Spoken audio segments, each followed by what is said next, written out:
Welcome to Impact 2025, our continuing conversation where we talk about all different types of topics from race, religion, current events, everything like that. And as always, we invite you to join in on this conversation. There's an opportunity for you to type in your questions and your comments into the comment section, whether it be Facebook or YouTube or however you're watching, so that you can participate. If you see something that you want to say, or if there is something that you want to say, go ahead and feel free to type it into the comment section.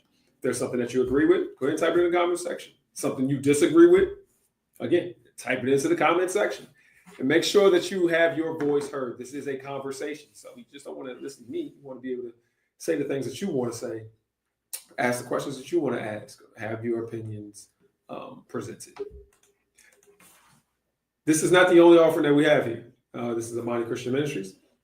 And we also have on Thursdays at 7 o'clock, we have Thursday Thirst, which is a weekly Bible study. Please feel free to join us on that. It's very good diving into the Bible and getting into the Word. On Sundays at 10 o'clock, we have worship service. This Sunday, we have a worship service, which will be combined with multiple churches, so a really good experience. Please join us online or in person, as you see the address on the screen if you're in the area. But yes, it's available on Facebook and YouTube at 10 o'clock. And also at 7 on Tuesdays, today, we have prayer from 7 to 7:45. That's a time when everyone in the ministry prays together. Separately, individually, everybody can put up their prayers, but we're all praying together. Not from the whole time of 7 to 7:45, unless you want to, but sometime in between that time period. And then, of course, what we have right now is Impact 2025, our continuing conversation. So please join us for one or all of those offerings. Your participation is greatly appreciated. What we do here, as you know, is we have our conversation. And as always, kind of tee it up a little bit so that you can know what we're discussing and then kind of hits it there. And so we're doing more current events. And the current event is, if you haven't seen it, the big story right now is a security leak, if that's what you want to call it. There were some defense people, some national security people communicating with one another. These are high level defense and national intelligence persons who were communicating with one another, and they were communicating with one another through text messages, through phones, and they had an app on the phone that's supposed to be keeping it secure. And so you're talking about the Secretary of Defense, you're talking about the leader of the National Intelligence Agency, and some others. And what occurred was they were talking about warplanes. They were looking to attack a country, and they had listed some people that they were going to kill, how they were going to attack this country, what method they were going to use to put out these actions. And they included a reporter. They just happened to add a reporter into the group text or the group email. I mean, the group the group text or the group. I guess that's the best way to say it, because it was through an app, but it's a group text, a group chat. And so it was a big security breach because that reporter was not supposed to be a part of this conversation. The reporter stated that he thought it was actually that they thought it was actually a hoax until they saw the next day that the country was actually bombed, and that the things that were said in the text in the group chat came true. So you got a bunch of people who are saying, all right, this is terrible. Some folk need to be fired. And then there's other people who are like, well, it's okay. Secretary of Defense, head of our national securities, a bunch of different folks. It's a major hiccup. Not only did they add somebody in who wasn't supposed to get that information, but they're saying if they're able to add people in and they're doing war plans over the text messages, those people's phones are something that can be attacked and easily attacked, and they are constantly being attacked by foreign nations and hackers and whatnot. And so it's a big hiccup, big, real bad thing. And so now we have a lot of big bad things that happen to people in leadership all the time. But for some reason, why are we as people more forgiving to leaders when they make mistakes than we are to one another when they make mistakes?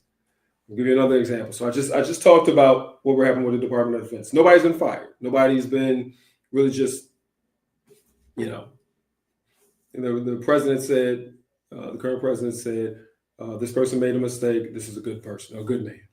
And that was what was said. And so, as people, we generally look at it and we'll be like, oh, they made a mistake. When you look at celebrities, a lot of celebrities, they get in trouble and they make mistakes. And what do we do as people? We kind of breeze past it. They do some crazy stuff. Celebrities will still go to their movies. We'll still support them. Their fans will always be like, oh, no, just let them be. There was a couple of years back, probably about a decade ago now, there was the governor of South Carolina went out and embezzled money. Took money, he took the money from the government, disappeared, paid for a trip with his, not with his wife, but with a woman that he was in a relationship with that was not his wife, went out of the country, and it was all paid for on the government's money in South Carolina. And so everybody was upset. It was the end of his term, did not get reelected. But then a couple of years later, they decided, hey, let's elect him to be a member of the House, of the United States House. And so that occurred. And you could probably think of numerous other occasions where somebody who is a leader, a celebrity, you have it in head of organizations, businesses, churches, whatever. We have leadership who make mistakes. Leadership who do not even make mistakes. Leadership who intentionally do things that are bad or wrong. And we are very forgiving, which is great in a sense. But the question is, why are we so forgiving to leadership? But then we'll have somebody like our next door neighbor just say something to us wrong. You'd be like, they're dead to me. I'm done with them forever. So for leaders, people who we hold in high regard, we can find our ways to forgive. But the person who is next to us, our friend, our classmate, our co-worker, our brother or sister or cousin, oh man, they mess up and we're not going to talk to them for a whole decade. Or we're just so mad. But yet the people who we barely know, the leaders, or even if you know them a little bit, people you barely know, we want to be so forgiving to the leadership. And so am I saying, oh, we shouldn't be forgiving to the leaders? No. But my question is, why are we more forgiving to the leaders than we are to the people that we see every day? Or the people who are closer to us? Or the people who are like us? Why do we hold sometimes? And if you disagree, you can say, hey, look, I think we hold people the same way, or we hold our leaders to a higher standard. I don't think so. I don't think so. We have a president right now who is convicted multiple times of multiple felonies. We have a president right now who has shown himself to be time after time doing foolish things. And he won re-election. People are forgiving and they let things go when it becomes leaders. And those same actions would not be tolerated if it was your peer.